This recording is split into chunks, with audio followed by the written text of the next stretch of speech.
Salut, bienvenue dans cette vidéo. Je vous propose un récap de mon année de tricot 2024. J'ai mis derrière moi tous les vêtements que j'ai fait en tricot en 2024 et je vais vous les présenter, faire le bilan de cette année, revenir sur les réussites, les déceptions, tout ce que j'ai expérimenté dans ma toute première année de tricot parce que j'avais fait quelques modèles en 2023 mais c'était vraiment la première année que j'ai fait autant de choses, que j'ai testé euh, vraiment tout ce qui me faisait envie depuis un moment. Donc j'avais repéré ici et là donc certaines designers que j'appréciais, des nouvelles techniques, par exemple du jacquard, des textures, des nouveaux fils aussi que j'avais repérés, que je trouvais jolis. Voilà, donc c'était une année riche, j'ai fait plein de choses. Comme vous le voyez, c'était une année assez colorée aussi. Donc le premier pull, c'est ce pull qui est un pull de My Favorite Things Knitwear. C'est le pull numéro 23, le sweater numéro 23. Voilà, donc je vais l'essayer et je vais vous en parler en même temps. C'est un pull et je vous insérerai à la fois des photos, des modèles et aussi des informations sur le fil que j'ai utilisé, voilà, un peu une petite fiche technique comme ça. Donc c'est un pull qui a une construction avec la drop shoulder, donc je sais pas comment on dit en français, mais c'est pas un raglan quoi. L'épaule elle est construite comme ça, voilà. Et donc c'est un modèle que j'ai mis un peu de temps à sélectionner. Cette designer là, elle a plein de modèles que je trouve vraiment jolis, qui sont sobres et qui étaient un peu dans l'esprit de ce que je cherchais à ce moment-là. J'avais vu beaucoup de pubs Baba, c'est une marque de mailles, passer sur Instagram et j'adorais vraiment les modèles. Donc c'est de la maille assez gonflée, avec une belle définition, souvent un peu loose, et donc j'avais cherché quelque chose dans cet esprit. J'avais trouvé un fil en mercerie, une laine dont je vous mettrai la référence, qui était bleu marine, donc c'est une couleur je sais qui me va bien, qui n'était pas trop chère, qui avait justement un beau gonflant comme ça, et j'avais fini par opter pour le modèle numéro 23. Donc je vais vous montrer un peu les détails à la caméra. Donc là en fait il y a de jolis détails de construction du col, j'espère qu'on voit comme ça. Là la drop shoulder dont je vous parlais, donc la construction de la manche, hop comme ça. Là on vient faire pas mal de rangs raccourcis derrière, je me souviens. Et en fait on tricote tout aux aiguilles circulaires de haut en bas, sachant que moi c'est vraiment comme ça que je tricote, avec des aiguilles circulaires. Voilà. Et j'ai pu donc le tricoter en l'essayant au fur et à mesure. Je voulais vraiment qu'il tombe bien sur moi, qu'il soit ajusté, et j'ai eu des soucis de blocage en fait avec ce pull. C'est un peu le début du feuilleton de blocage qui m'a poursuivi ensuite toute l'année. Au début, le pull faisait vraiment une taille M et la laine était bien gonflante comme je disais. Donc je sais pas quel autre terme utiliser, je sais pas si c'est parlant. Donc une fois que j'ai plongé le pull dans l'eau pour le bloquer, la laine elle s'est vachement distendue et donc la fibre n'était plus du tout gonflante mais était toute étirée quoi. Et donc voilà, ça donne ce pull qui est quand même vraiment... Enfin, je vais me reculer. Voilà, il est un peu informe quand même, je trouve. Les manches sont un peu longues. Donc c'était pas ça que j'avais cherché à faire, j'étais déçue. D'ailleurs, bon, y a eu tout. Je vais pas rentrer dans les détails, mais j'ai essayé de le rétrécir à la machine et ça l'a totalement feutré, donc j'ai dû le refaire. Donc ça c'est la deuxième version de ce pull-là. Voilà, donc j'aime quand même beaucoup le modèle. J'aime bien aussi le col, c'est moi qui ai fait un col un peu plus épais que dans le modèle, c'est-à-dire un peu plus grand. J'aime bien le fait qu'il soit doublé comme ça. Mais c'est vrai que il est moins agréable à porter parce que voilà, j'ai toujours un peu les manches qui pendent et tout. Et je me dis que peut-être je le referai avec un fil qui se tient mieux, genre du coton par exemple, un mélange de coton mérinos, ou je sais pas. Je vois que en me renseignant, je me suis rendu compte que Baba faisait en fait des pulls en coton. Donc j'opterai peut-être pour cette option-là. J'aime bien ce modèle et je serais contente de le refaire. C'est un modèle qui se tricote bien. Je me souviens que voilà, une fois que le haut est construit, Ça se tricote tout seul en rond et que du coup je l'ai fait 2 fois, donc ça m'a pris un certain temps. Je me souviens, voilà, le tricoter en regardant Gilmore Girls, genre à l'automne et à l'hiver, du coup 2023-2024, et c'était cool à tricoter, c'était plaisant à tricoter. Ensuite, ça, c'était un cadeau de Noël qu'on m'avait fait et que j'ai étrenné au tout début de l'année dernière. C'est le pull Annette de Katia Sanchez, je vais le mettre. C'est une marque de mailles française qui fait beaucoup de choses en mohair, à la fois du prêt-à-porter et des kits de tricot. Le pull blanc que j'avais tout à l'heure, c'est un pull Katia Sanchez. C'est le pull, le modèle confetti d'ailleurs, si ça vous intéresse. Voilà, le pull Annette qui est dispo en plusieurs couleurs. Mon copain au début m'avait offert la couleur rose bonbon, mais j'avais peur que ce soit un peu fade sur moi, et j'avais vu une vidéo de Kuto Akika qui faisait une réplique d'un pull Ganni, qui était un pull comme ça sans manches, et donc voilà, c'était un peu l'inspiration pour ce modèle. J'ai changé les pelotes pour avoir du jaune. Je trouve le jaune trop beau, mais je sais pas en fait si c'est une couleur qui me va. Et en fait, les couleurs qui sont proposées par la marque, elles sont toutes très belles, mais il n'y en avait aucune qui m'appelait et qui me ressemblait, j'avais l'impression. Donc je sais pas si je vais réussir à le mettre. Et là récemment, j'ai une amie qui voulait ce modèle et qui a eu l'idée de me demander de faire les bordures dans des couleurs contrastantes. Et je trouve que c'est une bonne idée en fait. Le pull est là. Voilà. Et je trouve qu'elle a eu une bonne idée. Je me dis que c'est peut-être plus facile à porter comme ça.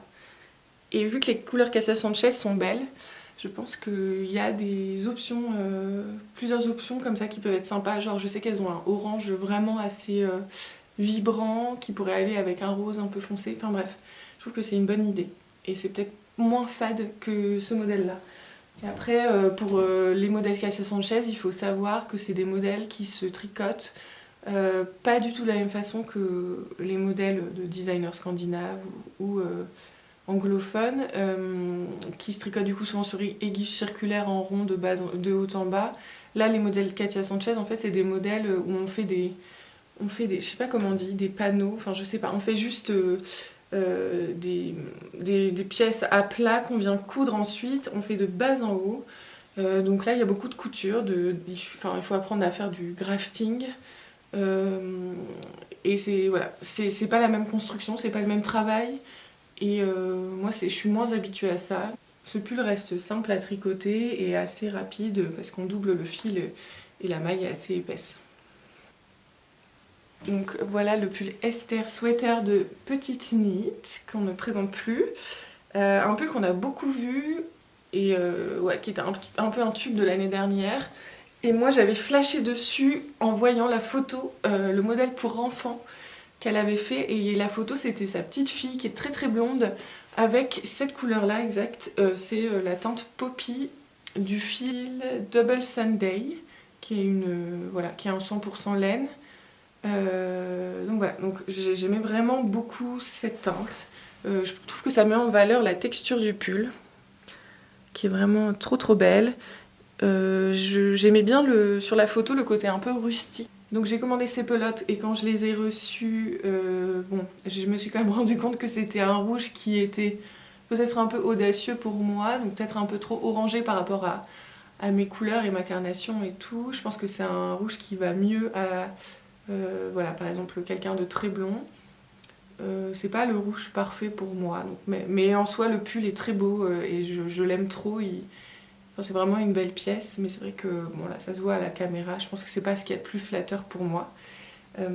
Mais c'était un plaisir en vrai de le tricoter de A à Z. Les patrons de Petite Knit c'est vraiment trop trop bien, j'adore, c'est toujours très très clair.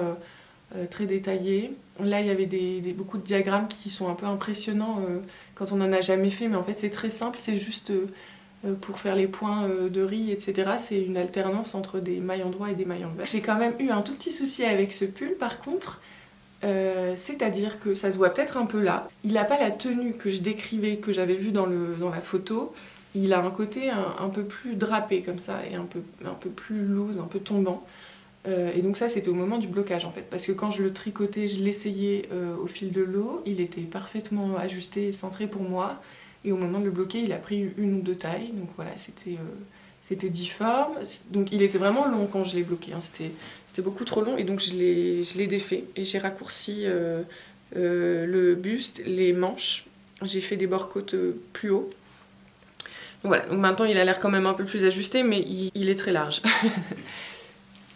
Donc voilà, deuxième péripétie de blocage dans l'année. Je crois que j'ai toujours pas trop réussi à comprendre ce que je fais pas bien.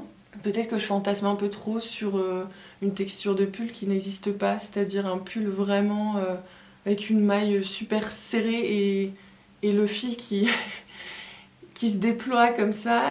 Donc je sais pas si vous avez des astuces. Est-ce que c'est une question de tension? Peut-être que je tricote pas assez tendu, je sais pas. Donc voilà, mais ce pull est quand même très très beau, je l'aime beaucoup. Il est vraiment spécial, j'aime vraiment... je trouve que Petite Knit, elle est vraiment forte pour trouver des fils qu'elle vient sublimer avec ses designs. Ça, c'est aussi une idée que j'ai eue grâce à Petite Knit. Ce fil-là, en fait, c'est un fil qu'elle utilise dans un modèle à col roulé.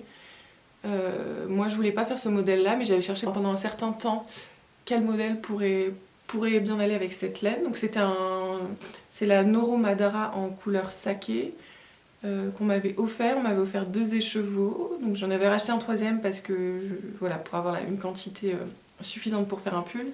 Et ça c'est le modèle veste numéro 2 de My Favorite Things Knitwear. Et voilà, je m'étais dit qu'avec les côtes du col, ça fait une texture un peu différente. Et puis le jersey ensuite, tout simple. Ça pourrait vraiment mettre en valeur cette laine et j'en suis très contente. J'avais vu une influenceuse que j'aime bien sur Instagram, dont je vous mettrai le nom du compte, qui avait fait ce modèle en raccourcissant un peu le bas, parce que normalement c'est un modèle qui est un peu long. Donc voilà, ça m'avait donné l'idée. Je trouve que c'est vraiment la bonne taille. J'ai pas eu un morceau de laine qui m'est resté. J'ai vraiment tout utilisé.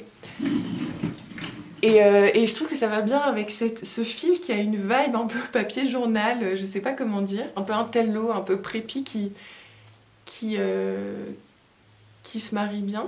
Voilà, je trouve que ce modèle est vraiment parfait pour ce fil, j'aime beaucoup. Et là, pour le coup, le blocage s'est bien passé, rien à signaler, voilà. Ça, c'est pas du tout détendu.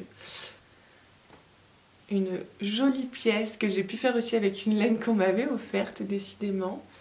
C'est la Mega Solar Blues de Spectacle Strick, je sais pas si ça se prononce comme ça, qui est une designer danoise qui fait que des trop belles pièces, vraiment. Ça faisait un moment que je regardais tout ce qu'elle faisait. Et donc elle a sorti ce modèle-là l'année dernière, je crois. Elle fait ça avec un fil DK. Moi, on m'avait offert un fil fingering, donc j'ai dû adapter le patron et j'ai fait une taille XL en fait pour avoir la bonne taille pour moi et c'était parfait. Je vais l'essayer. Donc voilà, c'est assez extensible, il y a de l'aisance négative, c'est pour ça qu'il est un peu ratatiné quand il est pas porté, mais une fois qu'on le met, il se détend. Et en fait, oui, il se détend parce que c'est en côte, quoi. C'est en côte 4 partout. Donc ça, j'ai beaucoup aimé travailler ce point-là, je trouve ça cool. J'ai aussi adoré voir les motifs du fil apparaître. Donc il y a un côté un peu tigré, un peu moucheté comme ça devant. Sur les bras, ça fait des dessins presque, parce que la circonférence du tricot est différente. Je trouve ça rigolo, j'aime bien, c'est super original. Et en bas, les chevaux étaient plus roses. Donc j'ai fait la même chose au niveau des manches. Voilà, je trouve ça rigolo, c'est vraiment une pièce unique. La couleur est pas forcément facile à porter, mais ça rend les occasions spéciales du coup. Voilà, ça m'est arrivé de le porter avec une tenue super sobre, genre un pantalon blanc ou un pantalon noir, et juste pour mettre en valeur cette pièce-là. Et j'étais trop contente de la mettre. Je trouve que cette designer, elle fait vraiment des pièces qui sont vraiment stylées, qui ont un côté un peu couture, voilà, qu'on voit pas ailleurs, et j'adore ce côté-là. Donc voilà. Et dans un registre un peu similaire, J'avais aussi voulu faire une pièce d'une designeuse que je suivais depuis longtemps, qui fait que des trop belles pièces. Ça c'était un de ses basiques, donc c'est un ensemble en fait, t-shirt, short, en coton, mélange coton mérinos. J'ai utilisé un fil de Sandnesgarn qui s'appelle Duo, et c'était la teinte Puderosa, donc je pense que ça veut dire rose poudré. Donc là il y a un élastique, donc c'est un short taille haute comme ça. Le t-shirt qui va avec. Je cherchais une couleur un peu sobre comme sur le modèle, elle utilise du blanc cassé pour avoir un ensemble quand même facile à porter, mais je voulais quelque chose d'un peu spécial. Voilà, que ce soit une tenue à part entière qu'on ait juste à accessoriser et qui soit un peu habillé l'été. Bon, le résultat, je suis déçue parce que je trouve que c'est pas du tout l'effet recherché. La couleur est un peu bizarre sur moi, en ensemble comme ça c'est un peu bizarre. J'ai été induite en erreur par les photos où on voit le modèle sur un cintre et je pensais que c'était un modèle un peu loose. Et finalement, le short est totalement moulant. Donc ce short taille haute là, vraiment je le remplis. Donc c'est pas beau en fait, j'aime pas du tout, c'est pas ça que je voulais. Et le patron s'est avéré aussi assez lacunaire, il est très court, il y avait des moments où je savais juste pas ce qu'il fallait faire. Elle fait des constructions, elle, de bas en haut, donc c'est pas l'idéal. Et donc par exemple pour faire l'entrejambe, il n'y a pas vraiment beaucoup d'instructions, donc j'ai un peu bidouillé, mais bon ça fait pas un truc super propre. Et puis cette construction de bas en haut, vraiment, non en fait, j'aime pas du tout parce que j'ai pu constater la taille du short seulement à la fin. Donc j'avais terminé et je me suis rendu compte que le short était trop petit, que ça n'allait pas. Donc c'est trop chiant, ça permet pas d'essayer au fil de l'eau. Et en plus elle m'a un problème parce qu'il m'a manqué une pelote et j'ai dû en recommander une. Donc le métrage n'était pas bon dans son patron. Donc pas bonne expérience de tricot avec le patron Laura Dalgarde et voilà. Et cet ensemble, je l'ai pas mis, j'ai même pas rentré les fils. Et je pense que je le déferai et je ferai autre chose avec, parce que c'est du beau fil. Et j'ai déjà une idée de patron. Il y a une designeuse que j'aime bien qui s'appelle Vitre Design, qui fait des jolies pièces en coton estivales, et notamment une robe à laquelle je pense. Voilà, je me dis que je vais peut-être faire ça, voilà, je déferai et je referai. Ensuite, pièce de Spectacle Streak, encore une fois.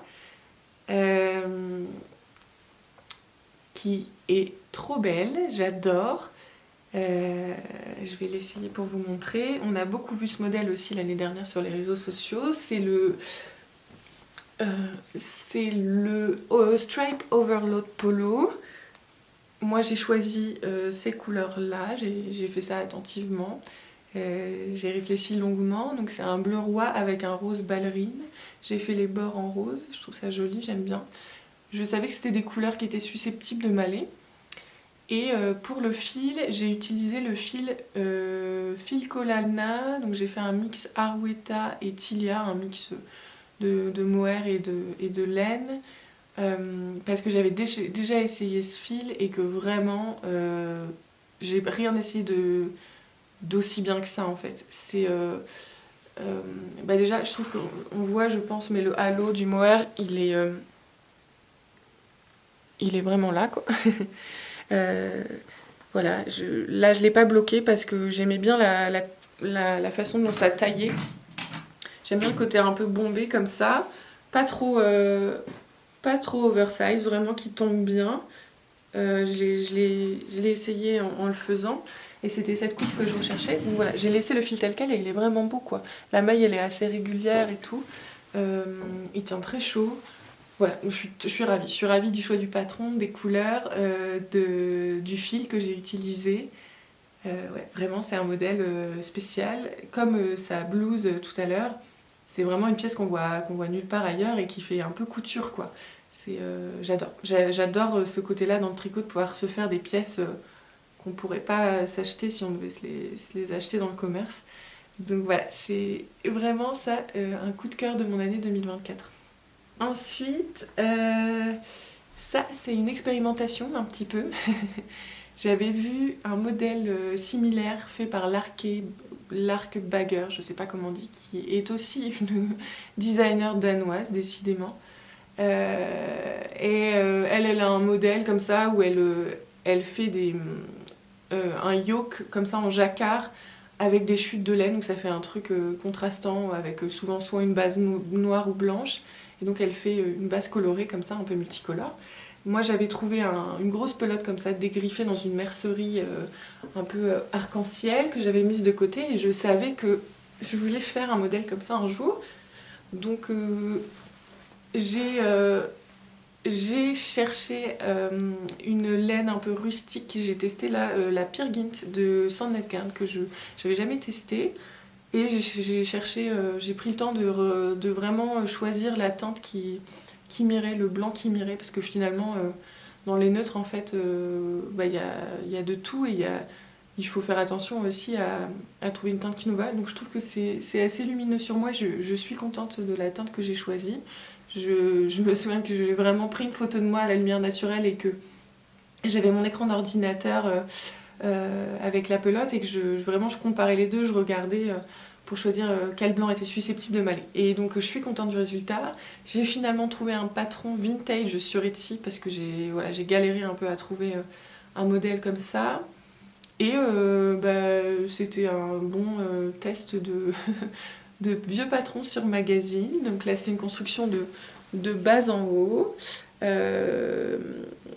Franchement, ça allait, ça se faisait bien. J'ai réussi à trouver un peu l'équivalence de la taille de fil. J'ai doublé le fil blanc et j'ai triplé celui-là. Donc il est très épais, il est bien costaud, il est un peu lourd, mais j'aime bien ce côté-là. J'aime vraiment bien, ça fait un peu vraiment pull hivernal de ski un petit peu. Mais par contre le modèle, vu que c'était un peu la mode de l'époque, il était finalement très long et moi j'ai dû le défaire en fait. Donc ce que j'ai fait, c'est que voilà, il est centré mais il arrivait là, donc ça n'allait pas, c'est pas du tout ce que je voulais. Donc j'ai cherché une façon de l'opérer en ne défaisant pas tout ce que j'avais fait là, mais en défaisant à l'inverse du sens que j'avais tricoté, donc en défaisant le bas et en refaisant. Donc c'était une bonne technique à apprendre, c'était un bon apprentissage. Et voilà, et le résultat me plaît, il est cool, et le Peer Gynt est validé, franchement c'est bien je trouve. Voilà, j'ai peut-être pas encore assez porté pour voir si ça va boulocher, mais ça va, c'est pas mal.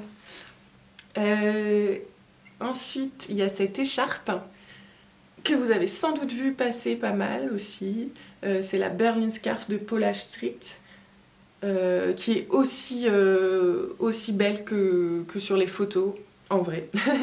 C'est-à-dire que moi j'ai utilisé la laine qui est proposée dans le patron. Donc c'est l'Alpaga de Sandnesgarn, encore une fois, que j'avais commandé. J'avais fait une commande groupée à ce moment-là. Donc pareil, j'avais cherché une teinte qui pourrait m'aller. Je suis très contente de ce rose. Et voilà, et vraiment, ouais, c'est un modèle qui est super. En fait, donc, on tricote en rond 2 mètres d'écharpe à peu près. Donc ça donne vraiment une super belle épaisseur à l'écharpe, donc elle est méga confortable. Et en plus, le fait qu'on tricote de l'alpaga fait que c'est pas trop lourd, parce que c'est une fibre plutôt légère, mais c'est quand même gonflant, donc c'est vraiment, ça tient chaud. Et en même temps, vu qu'il y a quand même de la longueur, c'est une écharpe qui est lestée et du coup qui a un super beau drapé, je trouve, qui tombe vraiment bien. Qui est un accessoire, en plus d'être vraiment joli, qui est trop pratique. Parce que, par exemple, prendre les transports avec, prendre le train et avoir besoin d'un truc qui tient chaud ou d'un petit truc pour mettre sa tête et dormir. Enfin voilà, j'aime trop cette écharpe, la matière est vraiment géniale, j'adore la fibre là, vraiment je trouve ça trop beau. Et voilà, même si c'est un peu d'argent pour une écharpe, je trouve que ça valait vraiment l'investissement, je suis trop contente d'avoir une super belle écharpe. Ensuite, ça c'est un petit pull que j'ai fait, un pull sans manche pour mon copain qui voulait le sien lui aussi. J'ai pris c'est lui qui a choisi le modèle Boyfriend Sleepover de Typical Bliss. Voilà, un modèle tout simple. Il a choisi une laine Knitting for Olive parce qu'il voulait cette teinte là. Donc c'est un mélange de mérino et de mohair. C'est assez beau, c'est assez fin comme matière, c'est pas épais, ça tombe bien. Et voilà, c'est vraiment un basique quoi, je sais pas trop quoi dire dessus. Knitting for Olive j'aime bien, mais c'est pas du tout du coup dans mon registre de fils épais comme j'aime bien, donc c'est pas forcément ma came en fait je crois. Et puis ouais, et puis du coup mon copain était un tout petit peu déçu aussi du halo, du mohair, qui est un peu plus inexistant que chez d'autres marques. Voilà. Et enfin, le dernier de l'année, j'ai fait le Monday Sweater de Petite Knit que j'avais fait en noir à mon copain au début de l'année. Et j'ai pareil choisi attentivement la couleur. C'est du fil Sandnes Garn aussi. Donc c'est Tin Merino, c'est Tin Silk Mohair, je sais plus comment ça s'appelle exactement. Donc je savais que c'était un super bon basique. Et j'avais juste envie de vraiment choisir une couleur qui puisse me plaire et m'aller. Et je suis super contente de cette teinte de bleu là. Pareil, donc la construction trop cool, de haut en bas, ça permet de l'essayer au fil de l'eau. J'avais fait un truc assez ajusté, puis au moment du blocage il s'est détendu. Donc c'est plus aussi ajusté que ce que j'avais fait moi. Il y a un côté un peu moins saillant. Voilà. Les manches elles sont un peu plus longues. C'est pas bombé, voilà, c'est drapé.